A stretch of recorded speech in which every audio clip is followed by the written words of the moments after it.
It's Labor Day weekend, and you deserve a treat. Like 25% off all of your Liquid IV favorites and exclusive gifts with purchase during Liquid IV's Labor Day sale happening now. Stock up on all your favorite hydration, from the Hydration Multiplier to sugar-free flavors and more. This is a limited time offer, so stock up before it ends. Go to liquidiv.com and use code LIVPODS at checkout to get 25% off site-wide, plus exclusive gifts with purchase at liquidiv.com, code LIVPODS. Hey, I'm Kylie, former NICU travel nurse and founder of Passports and Preemies, and you're listening to Clocked Out, Life Beyond the Bedside. This podcast is for nurses who are ready to ask, what else is out there for me? Each week, we dive into what it means to thrive as a nurse beyond the hospital walls through conversations about burnout, alternative careers, travel, financial freedom, and wellness. Whether you're deep in burnout or just craving more freedom, you're in the right place. It's time to redefine what life after clocking out really looks like. Hello, everyone. Before we get started today, I just wanted to let you know that I am taking 4 weeks off, and Clocked Out Life Beyond the Bedside will be returning on October 7th with some really exciting guests, might I add. Okay, but on to this week's episode. Today, I am talking to Deja, a licensed esthetician and laser specialist at Fulcrum Aesthetics in Chicago. I'm really passionate about skincare, and I share a lot about it. I'm frequently getting questions from you guys about skincare. So I think that this is a perfect episode for that nurse who just wants to treat themselves and really glow from the outside in. Deja specializes in so many things: Morpheus 8, BBL, microneedling, Moxie, chemical peels, Diamond Glow, and treatment for skin of color. I would attribute my skin to a great skincare routine and to Deja, who I have been seeing for a couple of years now. I'm really excited for you guys to learn from her. She's so knowledgeable in this space, and I learned a lot from her. We talk about which lasers you should be using for specific skin concerns, what treatments you should consider for your age group, skincare products that she cannot live without, and more. So let's get into it. Welcome, Deja. My first question for you is just, how did you get into aesthetics and what drove you into this profession? Okay, so this is going to be a very random kind of way. So I used to struggle with acne as a child. I think I honestly started getting acne maybe when I was like 7 or 8 years old. And I remember this one boy in the playground was like, "Have you ever heard of Proactive?" That like shaped my childhood. So when you have acne as a child, I don't know if it's still like this now, but you can't get any prescription medication for it until I think you're the age of like 11 or 12. Okay. So that's when I started seeing my dermatologist, and that's when he actually prescribed me tretinoin to treat my acne. My mom was also on tretinoin too because she has acne prone skin. And after using it for a couple months, he was like, "Oh, I think you should start seeing one of the estheticians here to receive facials, and she'll do extractions for you." I had a lot of acne and texture on my forehead. And so my mom would take me to go see the esthetician, and it was nice, but it was painful. The extractions, I remember being like, "Oh my God, I do not love this at all." Mhm.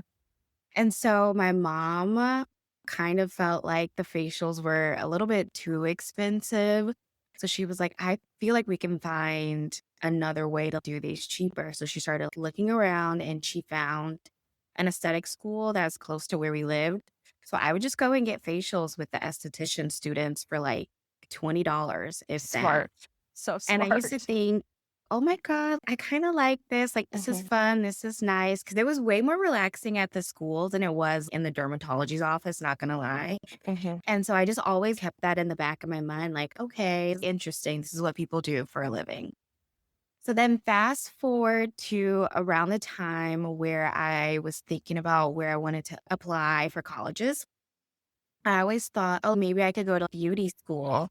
But then my mom was like, "No, they don't make any money. That's not something that you need to do. Go to college, do something better with your life." And so then I applied to my college, and I basically got like a full ride there, kind of. Mhm. And while I was there, I hated college. It was just not for me. I majored in something that I thought I might be interested in, but I honestly really wasn't interested in it at all. And towards the end of me getting close to graduating, I was really thinking about like, what did I want to do post grad? And that's where esthetician and aesthetics kind of kept popping up. So then I started looking at different schools and I was like, yes, this is for me. I love this. It's something that I want to do. So I literally graduated college in December and then I was enrolled and started aesthetic school that January. So it Okay. was like a quick turnaround. Do you feel like getting the extractions helped your acne? No. I mean, Okay. yes, in the moment, but no. I had the type of acne where it wasn't like hormonal and Okay. chronic. I was just a dirty kid and I didn't know that I need Okay. to wash my face Okay. twice a day and not to have hair products dripping down on my skin or Okay. whatever. I just was not good at hygiene, I guess. But now that I I know love that better, answer. I do better. Well, your skin is beautiful now. Thank So, you. okay. I feel like, so I'm 30. I turned 36, Deja, on Saturday. So happy early birthday to me. Yes. And I think, you're younger than me, right? I'm Okay. 29. Right. So I kind of feel like my generation or people around my age and older, I think the younger generation is a little bit better at this. But I kind of feel like, when people talk about taking care of their skin or getting laser treatments or facials, it can come across as vain. And I'm curious what you think about that, especially as somebody that had acne as a child and maybe you're a little bit insecure about that. So, what I like to tell to my clients and just friends and family in general is that skincare is healthcare. You shouldn't separate the two. Mhm. It's important that you take care of your skin and it's not just for vanity reasons. If you feel good, you're going to be good in other aspects in your life. Yeah. And your skin is the largest organ, It is. right? It's the Yeah. Okay. largest I was like, is organ. that right? Yeah. And it's the only organ that's outside of the body. So it's Yeah. like it comes into contact with everything. It's Mhm. exposed to everything. So it's the first thing that people see too is your face. I think of my friend group, I'm the most anal compulsive about skincare and doing routine treatment. And it is interesting because a lot of my friends will ask me, like, well, I don't get why your skin looks better than mine. And it Hmm. is always shocking to me that, like, people don't know that you can take care of your skin and Yeah. change it for the better.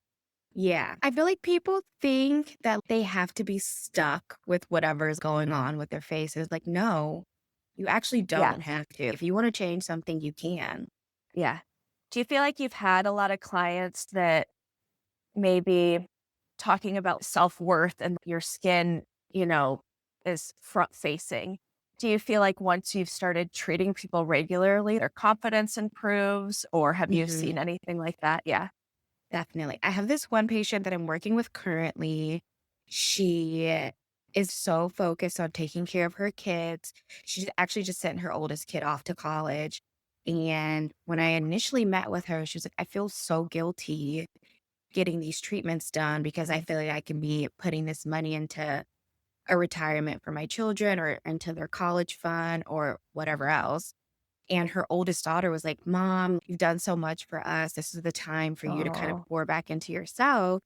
So she started getting these treatments, and I've been working with her for maybe 4 or 5 months now. And every time I see her, she's like, I'm so glad that I've been working with you because I feel so much better about myself. I don't feel as guilty. yeah. So that's really nice to hear, honestly.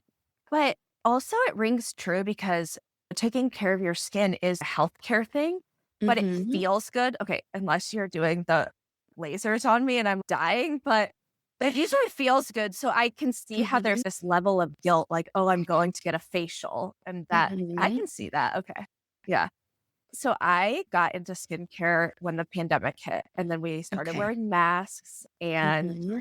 really, for me, I didn't really suffer from maskne, but it Hmm. was more just like I couldn't travel anymore. So I had extra money to invest in my skin. So I'm curious, if you treat people in healthcare settings or nurses, what are some common concerns that you see?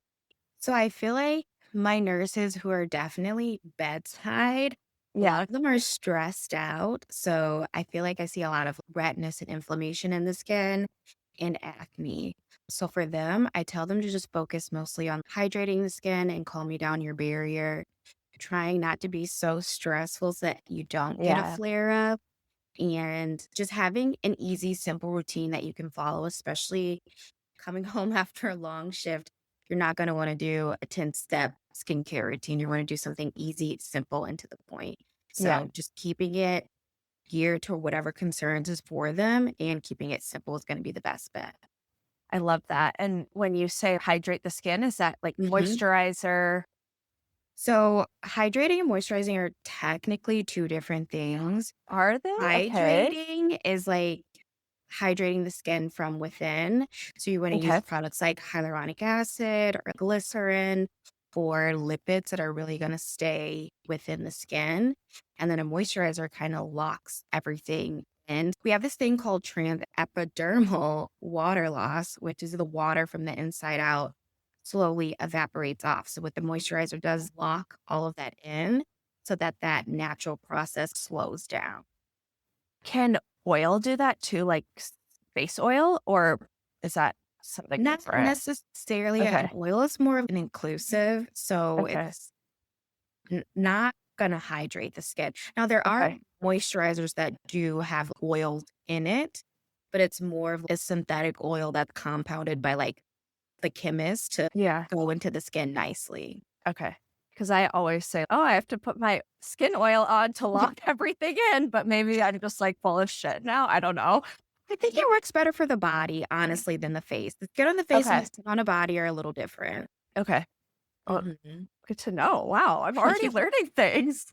If someone listening is new to the world of skin and aesthetics, how would you easily break it down for them? I think people feel very overwhelmed talking Mhm. about, like, oh, where do I start? So, where should somebody start?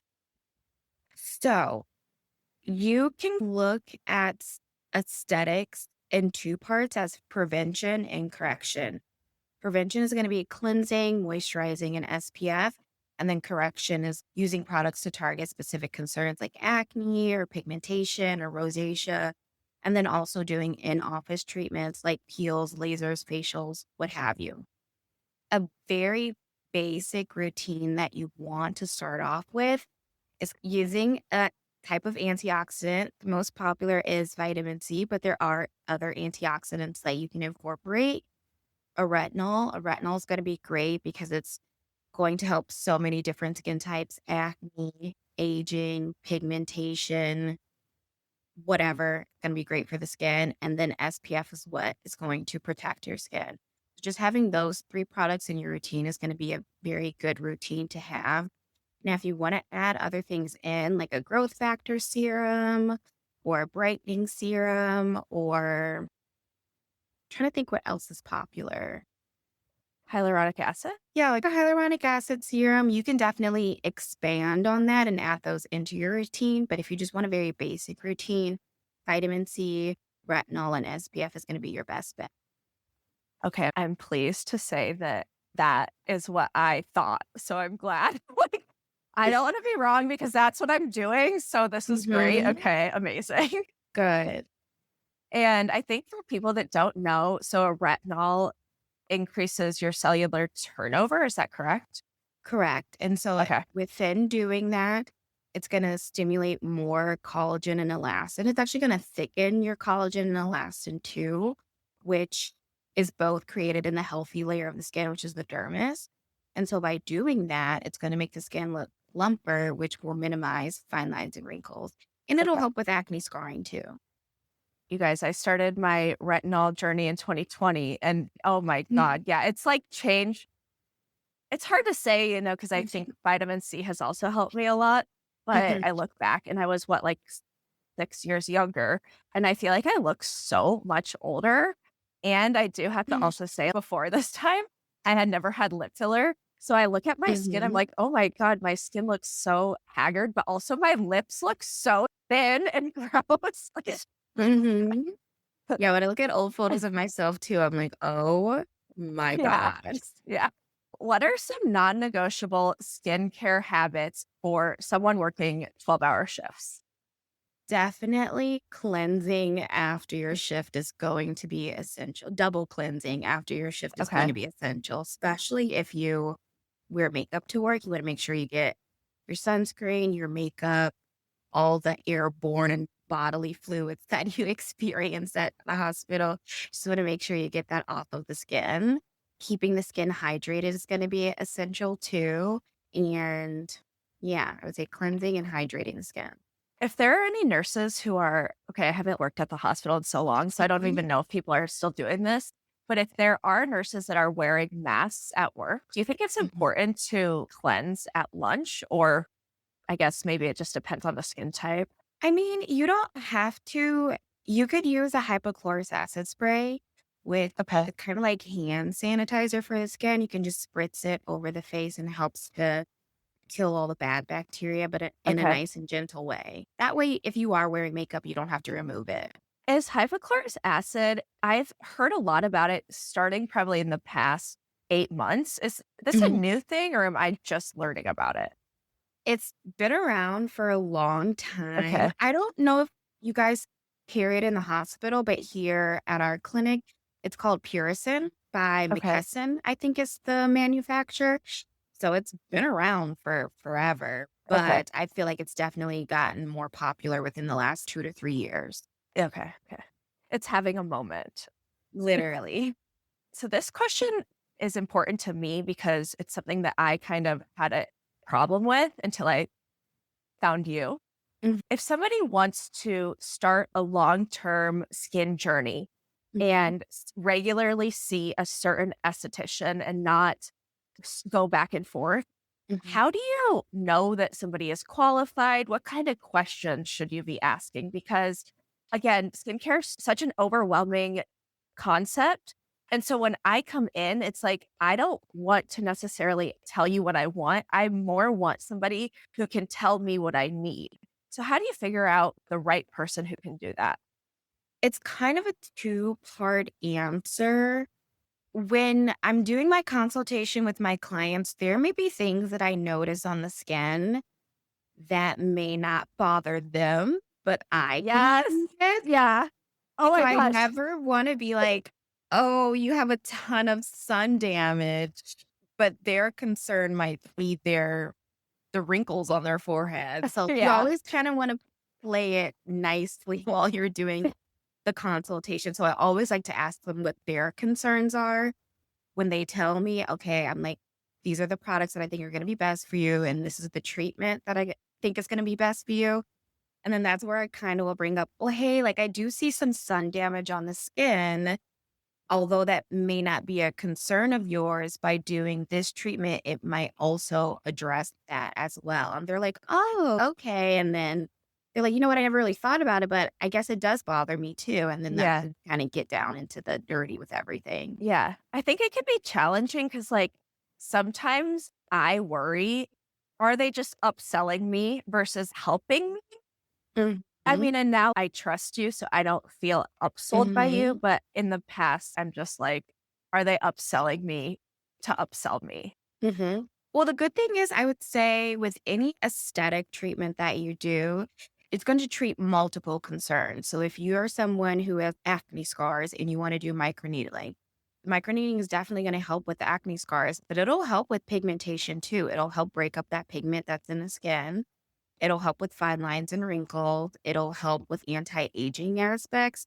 So even if it's something that I may see on the skin, but the client doesn't really care about it, they're still going to yield benefits because different treatments can help with multiple things.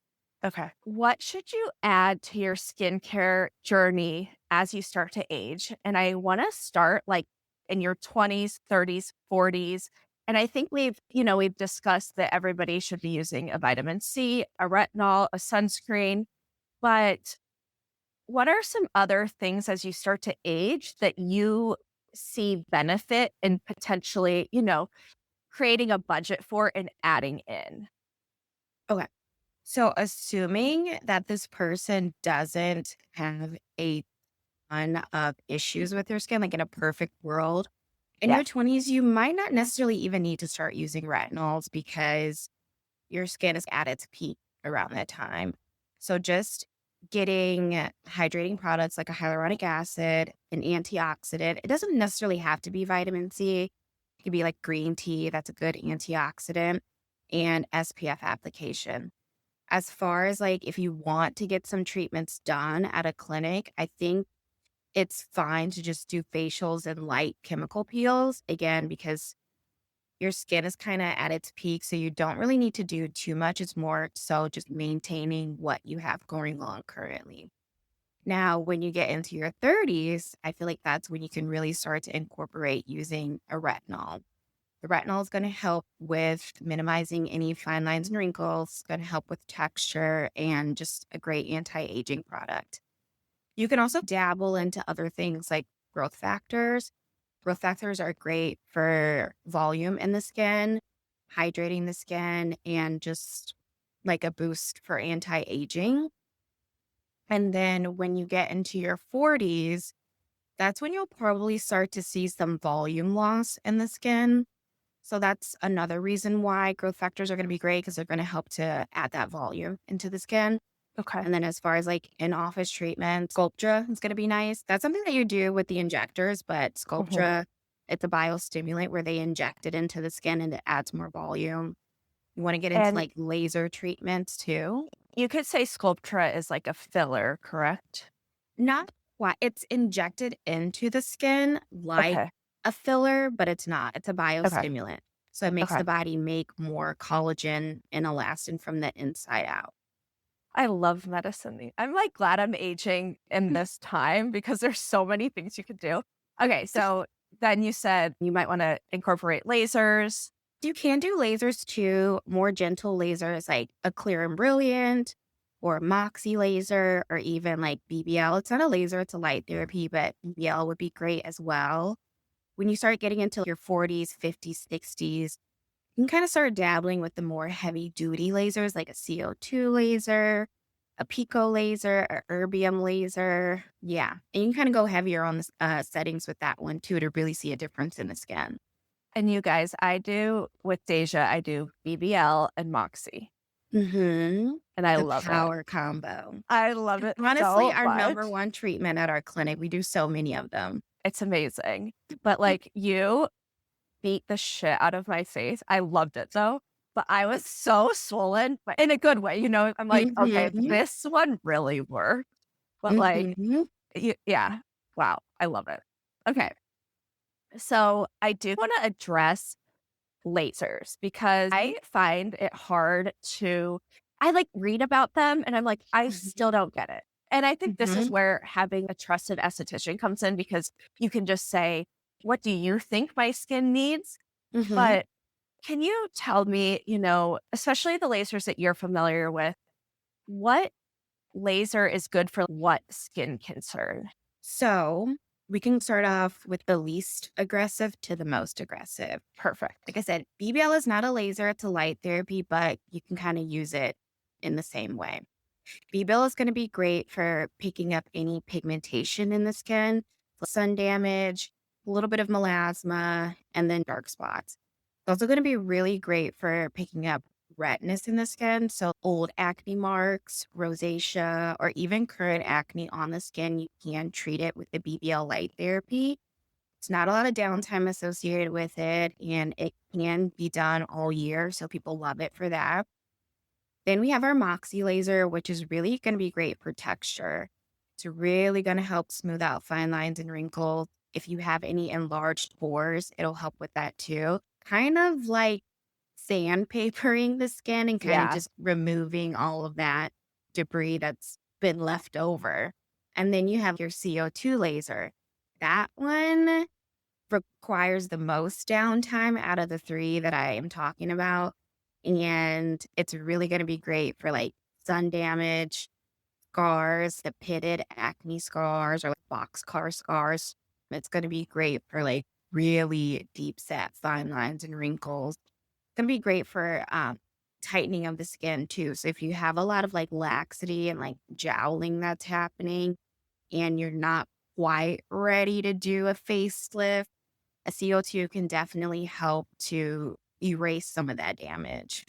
How long do you think these lasers or like especially the CO2 because if you're, you know, kind of using it as a buffer before a facelift, like how long can one CO2 laser last or do you need to continue regular treatment?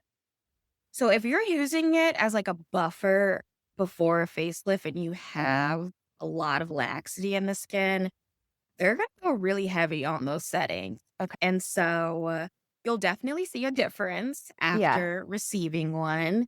And you can probably maintain that for about a year or two.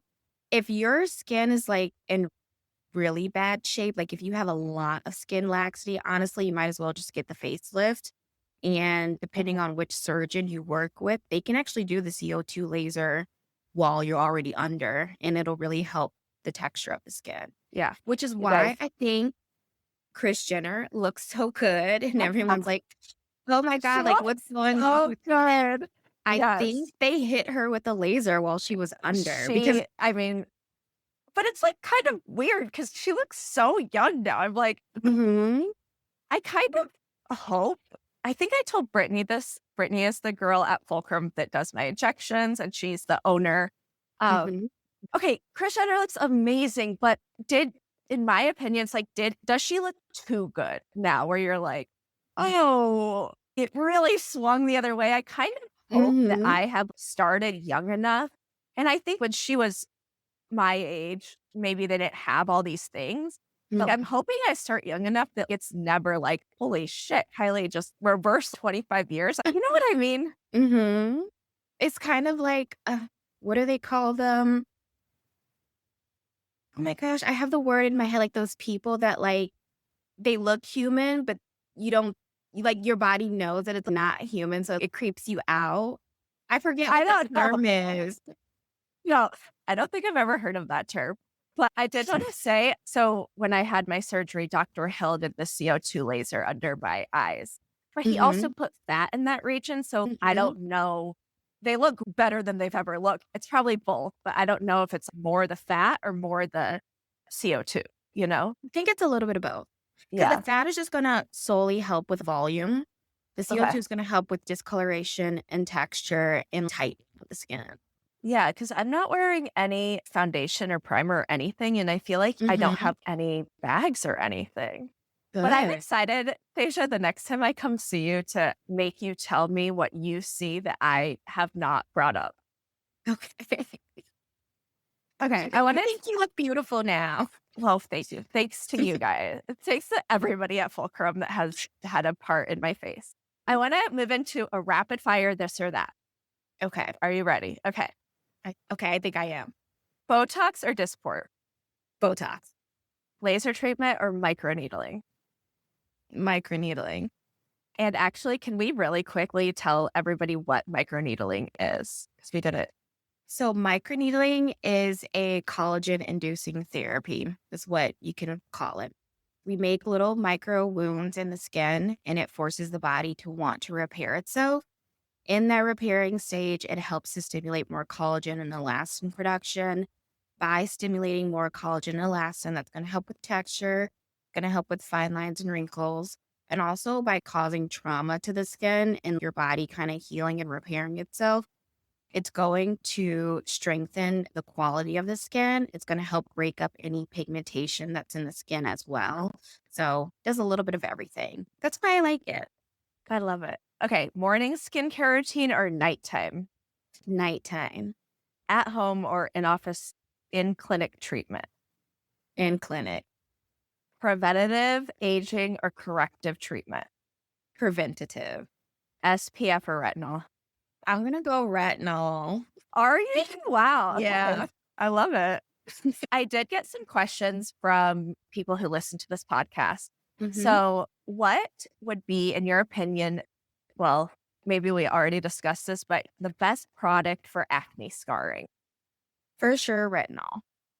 Okay. Going to repair. It's going to be a slow process, but it's better than nothing. And then this next one, I actually had to look up because I've never heard of it. Is skin flooding worth it? Do you know what skin flooding is? I'm familiar. I Okay. don't think that there's necessarily anything wrong with it. If you want to participate in it, go ahead. It can increase your chances of developing milia, which is like little pearls in the skin when there's too much occlusion and hydration going on. Okay. But I don't think it's bad. The Right. more hydrated your skin is, the more easy it is for your products to penetrate through. Oh, So okay. I don't think it's bad. To each their I own. don't do it, but I don't think it's bad. For somebody who is on the go, traveling, on airplane, camping, do you have any tips to keep up with your skincare routine? If you're on the go and if you're not good at having a 10-step routine, then keeping it simple is going to be the best. Find products that kind of incorporate a little bit of everything in it. Here at Fulcrum, we have our Glass Skin Retinol, which has vitamin C, AHAs, a little bit of TCA, growth factors, and retinol in it. So it has a little bit of everything. So Is that's this the nice. one that you told me I should get? Yes. Okay. Yes. Yeah. It's really amazing. I think Okay. you'll love it if you get it. Yeah, I'm sure I will. Yeah. So yeah, using products that kind of have a little bit of everything in it will make your life easier. That's actually a really good point. And then you don't have to carry around so much either. Yeah. What is your favorite moisturizer? Right now, I'm using Drench and Quench from our Fulcrum line, which I Okay. love. In the past, I've loved the I think it's called Derm Protect Barrier, Okay. Derm Protect Moisturizer from Revision. Really Okay. like that one. Daily Power Defense from Zio is amazing too. Okay. What is a good treatment plan for someone with sun damaged skin? I would And definitely actually, say, you know what? I'm going to preface this because I believe this was my mom's question and she's 60. So you can, like, knowing her age, let's go from okay. there. Okay. Okay, if she's 60, I would say definitely 3 or 4 BBL sessions. She definitely could benefit from 3 or 4 BBL sessions. And then maybe stacking a CO2 laser on top of 1 or 2 of those sessions to really help get the sun damage like deep within the skin. And we really need to pull it out. Stacking at CO2 laser on top of the BBL session is going to be amazing for her too. Okay. And, correct me if I'm wrong because I can be wrong sometimes. But with those lasers, when you said if you need to pull that sun damage out, is it true that usually what you see on top of the skin in terms of sun damage is damage from years ago? Is that correct? Yes. Okay. So I'm no scientist here. Take my word with a grain of salt. Okay, perfect. But I've heard that a lot of the sun damage that you can see when you're in your 40s, 50s, or 60s started actually before you were the age of 10. Like if you Oh weren't my wearing God. sunscreen and you were outside, Okay. like that damage that was done when you were a kid, it's just lingering in the skin. And as the skin kind of degrades and you get older, then it pops up and reveals itself. But again, So, like I said, I could be explaining this okay. so wrong. Well, I'm like, so basically it's our parents' fault. Yes. Oh, it's wear your SPF. But you want to know something so crazy? And I feel like I should have known this since I'm an esthetician. But I had this one client and I was like, yeah, wear SPF. That's going to be your best friend. She had to have been in maybe like her 60s or something. And she was like, well, SPF wasn't even invented until 1979. And I was like, oh, I didn't even know that. I just assumed that SPF has always existed. Well, my mom, I mean, and honestly, for what she did when she was younger, and even now, I mean, she's still like a sun worshiper.